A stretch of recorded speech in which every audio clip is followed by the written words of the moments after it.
Atlantic महासागर में एक त्रिकोण के आकार के क्षेत्र को बरमूडा त्रिकोण कहा जाता है। जब भी कोई हवाई जहाज एक देश से दूसरे देश की यात्रा करते समय त्रिकोण के ऊपर से गुजरने की कोशिश करता है, तो त्रिकोण के अंदर एक बल हवाई जहाज को त्रिकोण के अंदर खींच लेता है और सभी लोग हवाई जहाज के अंदर आ जाते हैं। उड़ने की इजाजत नहीं, धरती पर वापस नहीं आ सकते। ऐसा होता है कि आजकल दुनिया अंतरिक्ष पर काफी शोध कर रही है, लेकिन आज तक दुनिया में जितनी बार भी वैज्ञानिकों ने इस बरमूडा ट्रायंगल के बारे में जानने की कोशिश की, उन्हें मरना पड़ा।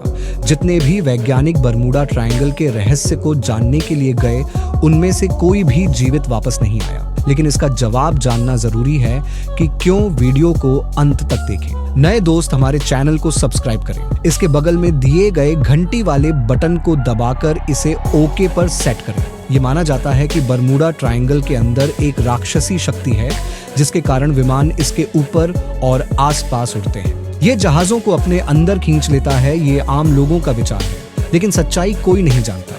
आज मैं आपको इस बरमूडा ट्रायंगल में हुई कई भयानक घटनाओं के बारे में बताऊंगा, और अंत में मैं आपको इस बरमूडा ट्रायंगल के एक पायलट के जीवित बचने के बारे में बताऊंगा। वह इस बरमूडा ट्रायंगल से जीवित बचे एकमात्र व्यक्ति थे और 4 दिसंबर 1970 को क्रूज गार्डन व्यवसाय में अपने साझेदार के साथ जो हुआ, उसे सुनकर आपके रोंगटे खड़े हो जाएंगे।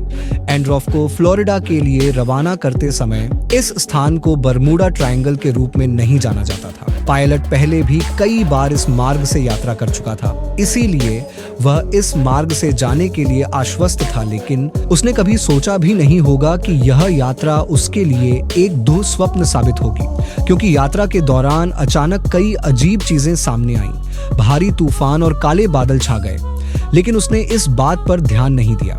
स्वाभाविक रूप से टाला गया, लेकिन शुरुआत में ज्यादा नहीं। जब 11,500 फीट से ऊपर एक बार फिर भारी काले बादल छा गए, लेकिन यह कोई सामान्य बादल नहीं था। यह बहुत ज्यादा दिख रहा था। यह एक सुरंग की तरह था। उसे समझ नहीं आ रहा था कि वह इस तरह की अचानक हुई घटना पर कैसे प्रतिक्रिया दे। जब वह बादल में घुसा तो यह एक अजीब दृश्य था। मैंने देखा नहीं, तभी अचानक काले बादलों के बीच बिजली चमकने लगी। लेकिन आश्चर्य की बात तो यह है कि बिजली की कोई आवाज नहीं थी। यहाँ तक कि बिना किसी तरह की बारिश के भी यह बादल और बिजली चमक रही थी। इसके अलावा बिजली भी चमक रही थी।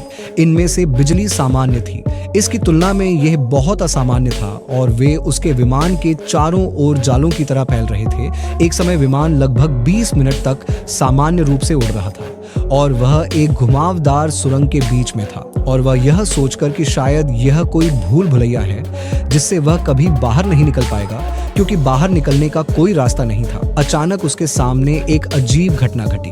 उस पर एक तेज रोशनी चमकी और उसने सोचा कि शायद सुरंग खत्म हो रही है, इसलिए वह आगे बढ़ता रहा। लेकिन जैसे जैसे वह अंत तक पहुंचता गया, विमान संकीर्ण होता गया और विमान के अंदर एक अजीब सा एहसास हुआ। अजीब चीजें हो रही थीं। विमान के अंदर का कंपास बार बार दिशा बदल रहा था, और इलेक्ट्रॉनिक उपकरण अजीब तरीके से काम कर रहे थे। नियंत्रण करने की बहुत कोशिश की, लेकिन वह कुछ भी नियंत्रित नहीं कर सका।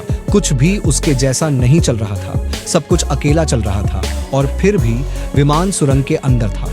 जब विमान आखिरी हिस्से से बाहर आया तो वह ऐसे ही झूल रहा था। इन 20 मिनटों के दौरान उनके साथ जो घटनाएं घटी, वे कभी भी स्वाभाविक रूप से नहीं घट सकती थी। वह यह नहीं बता सका कि यह कहां था, इसलिए उसने तुरंत ग्राउंड कंट्रोल से संपर्क किया। लेकिन जब उसने नियंत्रण कक्ष से विमान के स्थान को ट्रैक किया तो उसे विमान से कोई सिग्नल नहीं मिला। यह विमान पहले से ही उनके हवाई क्षेत्र को पार कर मियामी के हवाई क्षेत्र की ओर जा रहा है, लेकिन यह कैसे संभव है?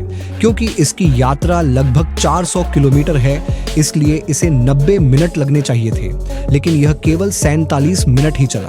और इस विमान की गति 200 किलोमीटर प्रति घंटा थी, इसलिए इस विमान ने केवल 47 मिनट में 400 किलोमीटर की दूरी तय की, जो बराबर नहीं है। इसलिए उन्हें लगता है कि ग्राउंड कंट्रोल कुछ गलत जानकारी दे रहा है, लेकिन कुछ ही समय में वह गलत है, टूट गया, क्योंकि उनकी जानकारी बिल्कुल सही थी। मियामी हवाई अड्डा उसके ठीक सामने था, और जब वह हवाई अड्डे पर उतरा और ईंधन की जांच की तो उसे अपनी आंखों पर विश्वास नहीं हुआ, क्योंकि 400 किलोमीटर इस यात्रा में जितना ईंधन खर्च होना चाहिए था उसका आधा भी खर्च नहीं हुआ।